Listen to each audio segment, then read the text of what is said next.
Black Cager Sports here. Now, for years and years, we focus primarily on basketball, college basketball, high school basketball, women's basketball, girls basketball.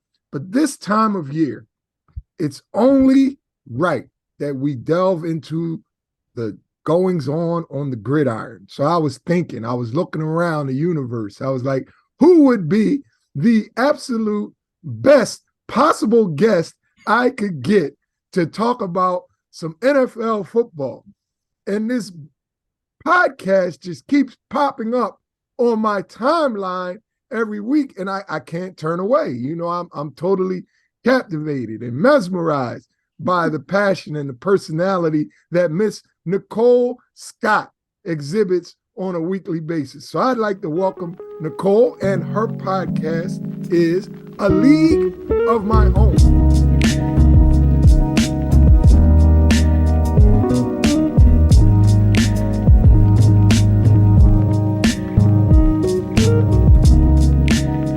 Nicole. Yes. How are you? Hello, how are you? I am so pleased to have you on here. So thank you. Let me just start off. I'm gonna just ask the most obvious question. Like, where does this come from? When did you fall in love with football? Did you play, Nicole? No. So I've been watching football my whole life. My dad was a huge football fan, Cowboys fan. He's a Cowboys fan. So that's when I say that, when I kind of joke and say it's in my DNA, I'm not completely exaggerating. So I am a Cowboys fan, but really I've been watching football my whole life. In terms of the passion developing, I don't know. I just, there's just so many things that make football supreme in my eyes over some other sports. No knock to your world of basketball, but that's just my personal opinion. And one of them really is because in football, every game matters. Week 1 is as important as week 17, whereas other sports like basketball, even baseball, game 1 doesn't matter. Baseball plays like 400 games. Exactly. Game 1 doesn't matter. Game 17 doesn't matter. So it's like football, because it is a collision sport, of course they can't play as many games, but I think the idea of every game mattering, every moment really mattering, I don't know. It just reigns supreme to me. So for you, is football the NFL, or do you have interest in college and high school football as well? It's really the NFL. I know that it really does start for some players, even at the high school level, and then certainly at the collegiate level. I think my only knock I can say to college football is sometimes it's hard to watch the games that are like 58-3. And that happens a little too like often. The actual championship game. Exactly. So, that happens a little too often. But I know that's where it starts, but really my focus is the NFL. Okay. So which teams and which players first drew you in? Who did you sit up, probably with your dad exposing you to that inferior ball club down in Texas? But I know. Which era was it that pulled you in? Which players, which teams? Well, of course, it's going to start at home with the Cowboys. And I say at home, not my physical home. Where were you living when you did all this Cowboy loving? So I'm originally from Philadelphia. I know, which is crazy. I still get asked that question, even from people that know that I'm a diehard Cowboys fan. They just don't understand it. But truly, it is because my dad was Nicole, a Cowboys. I just don't understand it.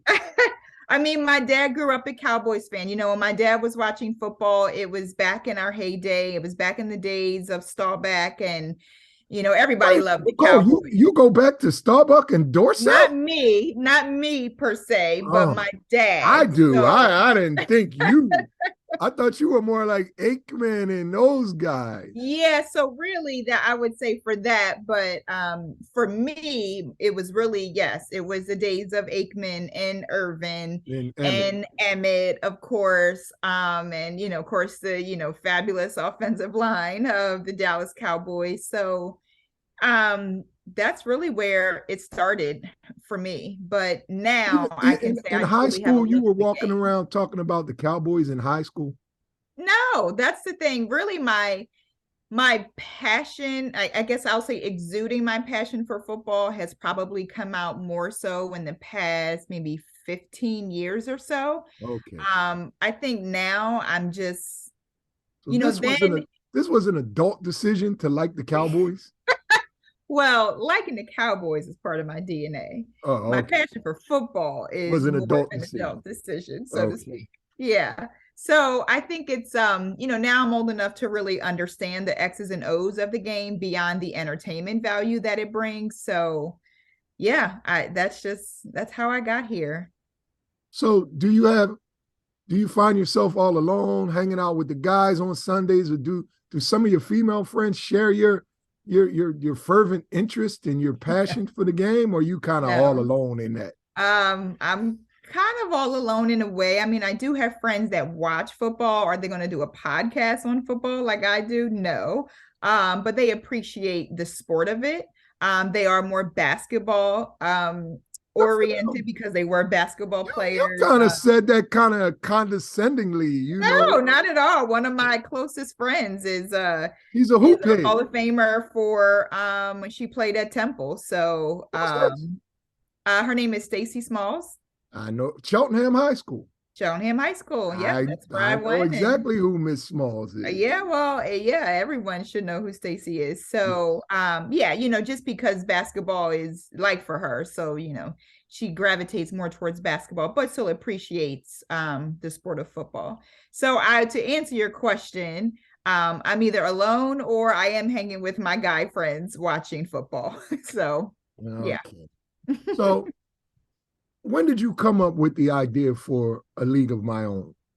And how did it come about? The way I started this, let me tell you this story. Okay. I decided that I would do what I would want to watch. That's basically what it was. And I started Mm-hmm. writing what I would want to read. And I Mm-hmm. felt that there was a gap, Mm-hmm. especially in the local landscape here in Philadelphia. I was like, one of my mottos is, and you'll have to excuse the profanity that I'm about to display, but I'm like, Go for fuck it. it, just tell the truth, and a lot of the people in traditional media, they value relationships and access to such an extent that you can actually see it in the content that they provide. They won't touch touchy issues and subjects. They stay away from controversial Mm-hmm. things. And I was like, you know what? I don't need no more friends. I'm gonna just say what I want to say and do what I Exactly. want to do. And that's how we started with Black Cajun Sports. And it's been 10 years now. And you know what? The That's people awesome. that are actually in the game, the coaches, the players, the parents, they love it. Yeah, I do have some people, that feel like I should do what they want me to do. And, they're not big fans, but, Mm-hmm. fuck it. I'm going to keep telling the truth. So, Yeah. how did you come about with the idea of a league of my own? So it's sort of similar to your story, but really I came up with it. I can't even take credit for it, to be honest with you. It was during the pandemic, everyone's at home, right? And I just one day, one football Sunday, I was watching football and I just felt like people wanted to hear what I had to say. So I started to just produce kind of my written commentary and I would post it on social media, kind of like doing my Monday morning quarterback of everything that happened, or really Tuesday morning, just to capture the Monday night game because I felt like people wanted to hear what I had to say. And as you kind of spoke about, I am passionate and I wanted to inject what I think is, my personal brand of wit and humor inside of It's what I strong. had to say. Your humor is very strong, young lady. Thank you. And I enjoy it. So keep Thank it up. you. So that's really where it came from. And when I started it, a really good friend of mine gave me the idea to actually do a YouTube channel.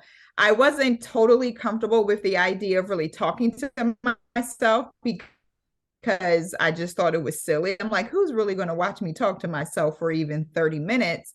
Apparently, people will watch you talk to yourself for 30 minutes because that's become a thing during the pandemic, right? Like there's podcasts Yes. and really the birth of TikTok, I think, has kind of really came from the pandemic of people just capturing their lives, their thoughts, their emotions, their feelings about everything. So I started to record myself just talking about the written commentary that I posted on social media, but I felt like the video, really the podcast that I do every week, would allow everybody to really capture my personality, my sense of humor, my passion, as you keep saying, for football. So that's what I created. And really, where the name came from is because people just kept telling me, no, there's no woman that's really doing this. If, obviously they may have podcasts, but it's all like the X's and O's kind of stuff that, quite frankly, anyone that really loves it, they don't care about that. No one cares about, in 1973, like, okay, it sounds great, and it's awesome to break a record and to achieve a milestone, but we watch football or sports because we just love the game, the entertainment value that it brings to us, and not necessarily to analyze the plays and keep track of the stats. So that's where A League of My Own came from. Who on the female side, and then I'll ask the same about the males, of the talking heads, the people that you see either on podcasts, on radio, on television, who do you find informative? Who do you like to watch? Who do you say, let me get his take on it? Is there anybody, a female? No, and nor really a male. And here's why I say that. And I'm not saying it to be, conceited or condescending. Is because at the end of the day, they're exactly that. They have people writing all of that for them, and they essentially just deliver it in their brand, right? So Especially if much of there's that a is take. scripted.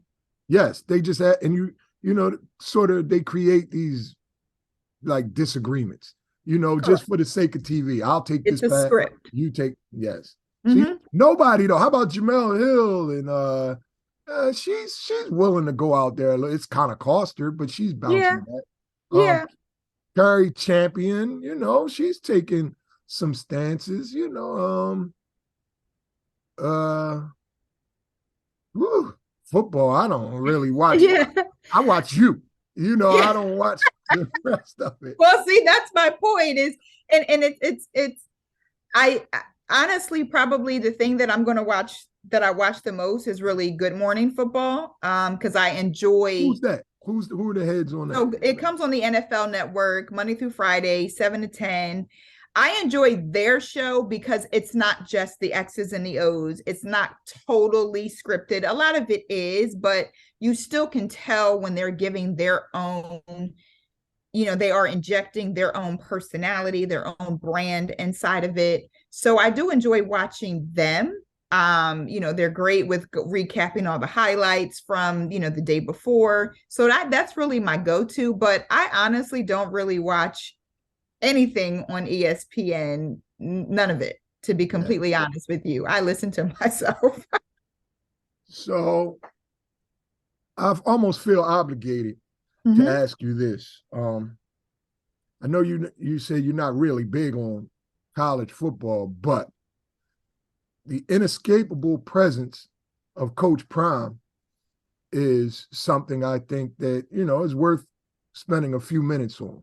Mm-hmm. How do you feel about the way Black people came down so hard on Deion Sanders for taking a job that paid like 30, 40 times what he was making at Jackson State University? Were you pro the move? Were you indifferent? Did you feel he was unfairly criticized? How do you feel about all of that? I was 1000% in favor of Deion Sanders. Me At the too. end of the day, regardless of whatever you do for a living, everybody's goal should be growth, should be expansion, it should be progression, it should be moving forward. If you're not moving forward, you are stagnant. If you are stagnant, you're dying. You're missing the boat. It's that simple. Deion Sanders took a promotion. Huge promotion. A huge promotion. And I actually put this on my Facebook page. And I'll be honest. And I said, I would bet the same people that have a problem with Deion Sanders taking a promotion are the same people, really Black people, that thought Barack Obama was going to hand out reparations the day after he got elected president. I mean, stop. Like, seriously. And first of all, like, and I actually said this in one of my written posts, my Tuesday morning quarterbacking, and I flat out said, Deion Sanders don't care what any of y'all think. If there's one man that doesn't, he does not care. And he gave so much to HBCU athletics. He gave so much in terms of the attention that he brought to HBCU football. Well, you can't measure it. I mean, we're talking in the probably in terms of pure exposure and mentioning on platforms like Fox Sports and ESPN, hundreds of millions of dollars worth of marketing and advertising. And, you know, to see so many, and many of my friends, I mean, they were hypercritical of Coach Prime, really critical, call really bad names. You know, they started using the sellout word and Uncle Tom, and you just be like, what are you talking about, man? It's really sad. Again, I was 1000% pro his choice. I can't fully understand why anybody has a problem with it. On top of that, Deion Sanders did exactly what he said he was going to do at Jackson State. He didn't leave anything undone. He left nothing behind. He left it all on the field. He did exactly what he was supposed to do. And not only did he take a promotion for himself, he brought coaches with them who will now make even more money than they were making at Jackson State, which changes their family situation, you know, like their lives. And, you know, I said this too on my post, and I said, you know, Deion Sanders did what he said he was going to do. Never did he say he was saving all of Black people. He never committed to that. He's not Black Jesus. Like, he never said that. He's a football coach. I don't get it. I don't get it. I truly don't.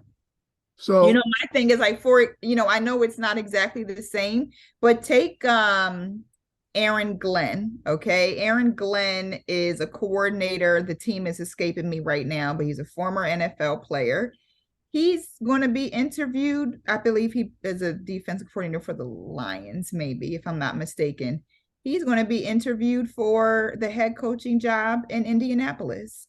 I understand that where he is, it's not all about Black people. But guess what? Detroit is definitely about Black people. Should he not leave? We attach our own judgments, assessments onto other people, and you think that they apply, and they just don't. So how can people find your content? So it's really just under my name, Nicole Scott, on Facebook. I do actually post the podcast on my Instagram page as well, under Infinite Space Realty, because I am a real estate agent in the DC area when I'm not. Oh, that's your part-time gig. Yeah, exactly. When I'm not raging about football, that is what I do for a living. You sell a couple houses in the DC market. You doing okay? You moving? Doing okay? Yeah, for sure. Yeah. So that's where people can find me, but I have committed to getting back to the original idea. And I said to myself, come preseason of next football season, so in August of this year, I plan to move my personal brand to YouTube, and we'll see what happens from there. We're gonna help you with that. Okay. Okay. I got you. We're gonna make you look good, Nicole. Well, it's not real hard. We'll make you look good, young lady. Thank you. All right. So let's get to it. Okay. All right. NFL playoff brackets. All right. Yeah. We're gonna go game by game here. Okay. Jacksonville, against LA. What do you got? Jacksonville. I believe in Doug Peterson. I like Doug. It really fell apart near the end in Philly. It was weird the way it collapsed. But to see him get another shot and do the exact same thing, he's a player's coach. You know, those guys really, all the guys that play for him kind of adore him, you know. They adored him in Philadelphia. He gave us what I waited 50 years for that, Nicole. I think he's a great coach. It's certainly the best move that Shah Khan has ever made since he brought the franchise. And you got to give him a lot of credit because it's not like Doug Peterson did this in one full season. He just got the job in the summer and has turned this team around, especially after Urban Meyer ran it into the ground and made a huge embarrassment of it. Urban Meyer really he kind of revealed himself to all of us, didn't he? Yeah, he did. He did in multiple ways. So truly kudos to Doug Peterson for the turnaround of the Jags, the development of Trevor Lawrence, really giving him weapons. And none of them are, I'll say top grade receivers, but he's really just giving him solid role players that can do what he needs them to do. I'll say that. All right. Now, here's a game we were talking earlier, so I know we both have some interest in this one. Mm-hmm. Cincinnati against Baltimore. Who you got? I'm going with Joe Burrow all day. Yeah, we both. I don't even think it's we both big Joe Burrow fans, so yeah, but on their third string quarterback, I don't even think it's possible for the Ravens to beat the Bengals. Lamar continues to miss practice. Quite frankly, I think Lamar is not hurt anymore. I think he just wants to get paid. That's just my personal opinion, but I'm going with Joe Burrow and club. So what do you find appealing about Joe Burrow's approach to the game? He's ice cold. Nothing phases him. You never know if he's happy, if he's sad, if he's mad, if he's angry. He stands and delivers. Like you and I were talking earlier, I kind of like throw away his first year in the league because of the injury that he sustained, all of 5 games in. So that season was a wash. So although it's technically his third year, this is really his second year, his second full year playing. I don't know. He just has something special. I think he has a fantastic pocket presence that does remind me of a Tom Brady. I'm happy that they finally beefed up his offensive line to give him more time to get that ball out to the weapons that he does have, especially Jamar Chase. And even T. Higgins has become a huge factor in that offense. And but he just has a presence about him that you would never think he's on a rookie contract still. Honestly, I was mesmerized when he was at LSU. That's when he got me. I was like, this dude is different, man. He's something different. He carries it. His swag is, he has a swag about him. He loves a fresh pair of Jordans and a fur. He is a modern day Joe Namath. I'm dating myself here. Yeah. But you're right though. But Joe used to carry it like that. Mink coats on the sideline and all of that. Joe Burrow has a lot of that going for him. All right, let's move on. Buffalo, Miami. Buffalo. Just clear cut, no. I've not heard anything about Tua playing. So between, Tua not playing, I don't even think he was your brother, cousin, family member. How would you have, he's repeatedly getting these head injuries. What would you say to him? I don't know. I actually talked about this on my podcast and I said, one player should not sustain this many concussions in a season. That is dangerous. I can't sit here and say he should retire. That's maybe extreme, but I don't know if it's a helmet thing. I don't know what it is, but I worry about him, to be honest with you. This is concussion number 3 and he missed 5 games. So He's had big concussions, like, exactly. boxing knockouts. I mean, that's what he's Yes. sustained. Yeah. So missing 5 games, which means you played 12, you sustained 3 concussions in 12 games. That's not good math. So I don't know how they fix that problem. I don't know if it's an offensive line problem. I can't really say it's an offensive line problem because they have a decent run game. I don't know. I don't know if he's standing in the pocket too long. I have no idea what it is, but I do worry about the number of concussions he's sustained All right. in one season. That's scary, especially for quarterback because they're not padded the way everybody else is. I need you to put that objectivity hat on here. I don't want none of that Homer stuff. I want your professional assessment here, Nicole. Tampa Bay, Dallas. Who you got? Tampa Bay. I See mean, how easy that was? I'm I'm a realistic impressed. Now, fan. explain to me why you're going against your heart. Did you watch the game on Sunday? Okay.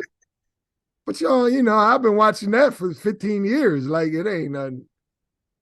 Losing the game on Sunday was, it wouldn't have changed our playoff position at all, but it was really about momentum. At the end of the day, Tom Brady is still the GOAT. We're playing him at home. And if there's one man that knows how to win when he needs to win, it's Tom Brady. He also handed us our first loss of this season in Tampa when Dak Prescott only managed to score 3 points for the offense.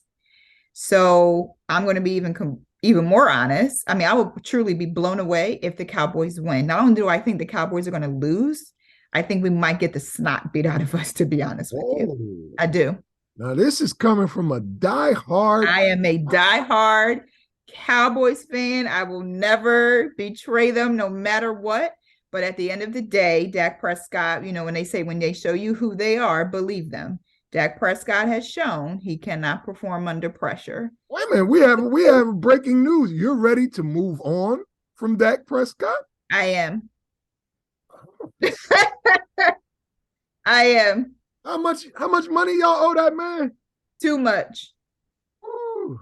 Too much. But there are definitely teams out here that could absorb that contract, that need a quarterback, that could stabilize an offense.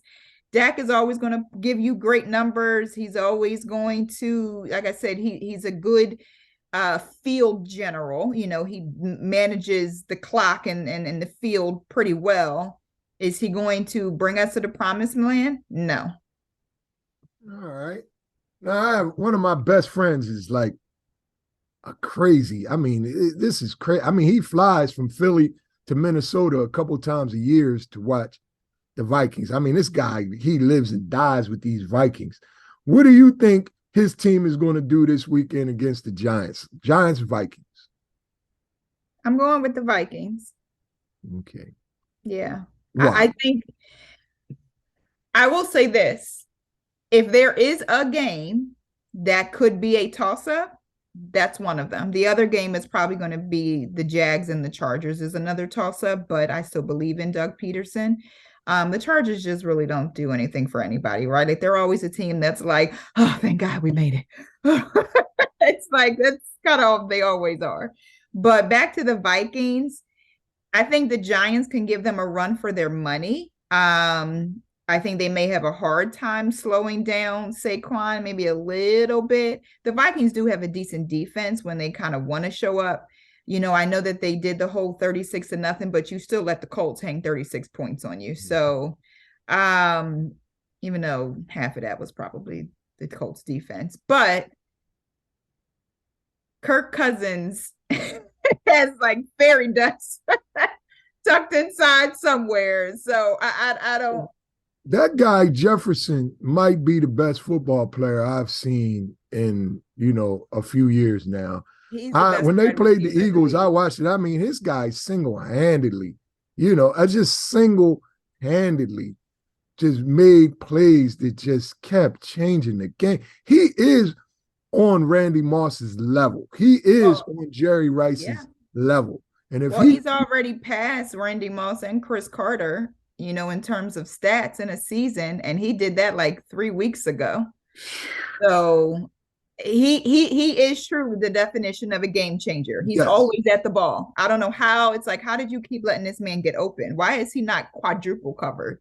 Like that's what it takes to stop him. And I think he's still going to catch the ball. I mean, everybody remembers that Buffalo and Minnesota game a few weeks ago, maybe like a month ago, one of the best games of the season. Was like, does anybody want to win this game? But that catch that he made was unspeakable, right? Like, you want to like almost kind of liken it to the infamous catch from Odell from years ago when he first came in the league against the Cowboys, right? Everybody wants to think about that. I still think JJ has him beat. That may have been maybe the best catch I've ever seen in my life. All right. So now we got the last game this weekend, Seattle versus San Francisco. Now, Geno Smith, we talking about a guy. I was a big fan when he was coming in. He was a hot shot rookie, and they throw him out there and it didn't work out. And, he bounced around a little bit and now he's gotten another shot. He's more mature. He's older. He knows. He also has Pete Carroll. He knows the opportunities probably, they're going to stop coming at some point. So he's really taking advantage of the opportunity this time. What do you like his chances against San Francisco? No. However, I think that's going to be a very fun game to watch. But the reason why I'm still confidently choosing the Niners is because of that defense and Christian McCaffrey. And I believe they get Debo back. Okay.